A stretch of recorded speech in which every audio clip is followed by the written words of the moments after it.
நேற்று லஞ்சுக்கு எண்ணெய் கத்திரிக்காய் குழம்பு தான் செஞ்சுருந்தேன். ரொம்ப நாள் ஆச்சு இந்த குழம்பு செஞ்சு சாப்பிட்டு. மெயினாக இந்த குழம்புக்கு வந்து கத்திரிக்காய் ரொம்ப குட்டி குட்டியாக இருந்தால் நல்லாயிருக்கும்.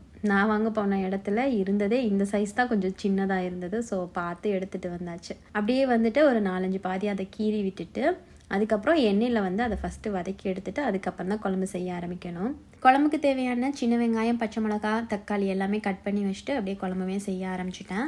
நான் நல்லெண்ணெயில் தான் வந்து இந்த குழம்பு ரெடி பண்ணியிருந்தேன். கொஞ்சம் தாராளமாகவே எண்ணெய் ஊற்றிட்டு நம்ம கட் பண்ணி வச்சுருந்தேன் அந்த கத்திரிக்காயை எண்ணெயில் போட்டு நல்லா வதக்கி எடுத்துகிட்டு அதுக்கப்புறமா அதே எண்ணெயில் கொஞ்சம் வெந்தயம் சேர்த்துட்டு ஃபஸ்ட்டு பூண்டை போட்டு லைட்டாக வதக்கிட்டு அப்புறம் சின்ன வெங்காயம், பச்சை மிளகா, தக்காளிலாம் போட்டு அதையுமே நல்லா வதக்கிட்டு குழம்புக்கு தேவையான அளவுக்கு உப்பு, மஞ்சள்தூள், வெறும் மிளகாய்த்தூள், அப்புறம் நம்ம வீட்டிலே அரைக்கிற குழம்பு மசாலாத்தூள் அதை மட்டும் சேர்த்து எண்ணெயில் லைட்டாக வதக்கி விட்டு புளிக்கரைசல், அப்புறம் இந்த கத்திரிக்காய் குழம்புக்கு பார்த்திங்கன்னா நான் தேங்காய் கூட ஜீரகம் அண்ட் சோம்பை நல்லா அரைச்சிட்டு அந்த சக்கையெல்லாம் வடிச்சிட்டு வெறும் தேங்காய் பால் மட்டும் சேர்த்துருந்தேன். ஆல்ரெடி கத்திரிக்காயை வதக்கிட்டு தான் போட்டிருக்கோம். ரொம்ப நேரம்லாம் கொதிக்க வைக்க தேவையில்ல. ஒரு கொதி வந்ததும் அடுப்பை அமர்த்திட்டு நல்லா சுட சுட சாதத்தில் போட்டு சாப்பிட்டோம் அப்படின்னா அவ்வளோ சூப்பராக இருக்கும். அதுவும் மெயினாக இந்த குழம்பை வச்ச உடனே சாப்பிட்றத விட கொஞ்சம் நேரம் சென்று சாப்பிட்டோம் அப்படின்னா அந்த கத்திரிக்காயில் மசாலாலாம் சார்ந்து இன்னுமே நல்லாயிருக்கும்.